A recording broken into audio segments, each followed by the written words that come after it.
북한이 오늘 아침에도 남한의 무인기가 평양에 침투했다, 뭐 이런 얘기들을 지금 계속 쏟아내고 있는 그런 상황입니다. 자, 김광영 위원님, 예.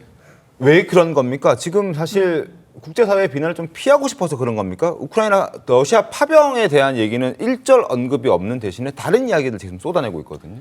현재 북한이 처한 상황은 북한이 원했든 원하지 않았든 지금 전 세계의 어떤 관심을 모으고 있지 않습니까? 북한은 뭐 유엔이라든가 다양한 무대에서 본인들은 파병을 한 사실이 없다라고 극극 부정을 하고 있지만 네. 심지어 같이 부정을 해줘야 될 러시아조차도 푸틴 대통령이 인정을 하는 듯한 발언을 하면서 사실상 이젠 이것은 기정사실화되었고 네. 북한만 지금 부정을 하고 있는 상황이란 말이죠. 근데 우리가 그들이 왜 그럴 수밖에 없는 상황인지를 좀 들여다봤을 때 북한은 현재 특히나 북한 내부에 이 파병 소식을 아직 알리고 있지 않습니다. 네. 만약 이런 러시아의 대규모 인원이 파병되었다는 소식이 북한에 전해질 경우 네. 북한 내부에서 어떤 민심 동요가 일어날지 그들도 전혀 예측할 수 없는 부분이기 때문에 우리가 얼마 전에 보도된 바와 같이 파병된 그 가족의 그 군인의 가족들을 모두 이제 단체 이주시켰다. 단체로 그렇죠, 이런 격리시키는 행위까지 하면서 지금 그 소식을 막고 있는데요. 이 막고 있는 소식이 과연 언제까지 막아질지는 모르는 일입니다. 그렇기 때문에 북한은 어떤 주민들의 관심이라든가 혹은 한반도를 둘러싼 국제사회의 이슈를 또 뭐 여러 가지 어떤 초점을 다른 곳으로 돌려야 될 필요성을 매일 느끼는 것 같고요.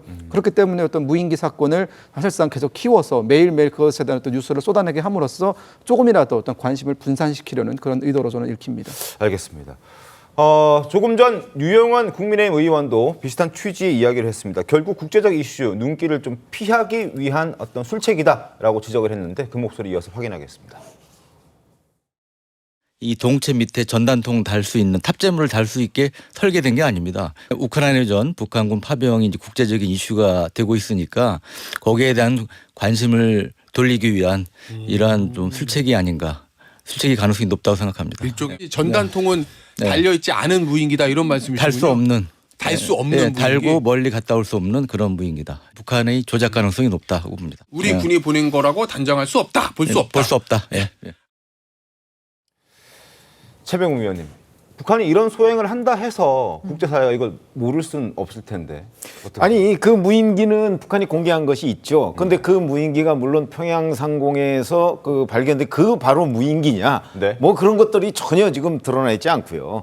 그 다음에 뭐 백령도에서 뭐 출발한 뭐 증거가 있다고 얘기하는데 네. 무인기가 어디서 출발했다고 해서 그게 우리 백령도에는 주민들도 살고 우리 민간인들도 들어갈 수가 있습니다. 근데 거기서 예를 들어서 출발한 게 맞다고 치더라도 그게 우리 당국의 소행이라고 단정할 수는 없는 거거든요. 그래서 이제 지금 유영원 의원 분석대로 지금 현재 그 북한의 그 우크라이나 전선 파병 뭐 이런 네. 문제가 워낙 국제적인 관심이 되고 있으니까 갑자기 이게 지금 꽤 지난 이슈예요. 네. 지금 무인기 문제는. 이 이슈를 들고 나와서 이제 물타기 하려는 것 아니냐. 저도 그런 견해에 동의합니다. 네. 지금 이 무인기 발표를 급작스럽게 오늘 오전에 북한이 한 것도 그렇고 지금 그 우크라이나 내부에 있는 러시아 내부에 있는 북한군에 대해서는 심리전까지 펼치고 있다고 하고 현재 있는 북한군한테 이런 여러 가지 대내외적인 북한의 메시지들이 좀 영향을 미칠 거라고 보십니까? 러시아에 파병되어 있는 북한 네. 군인에게 말씀이시죠.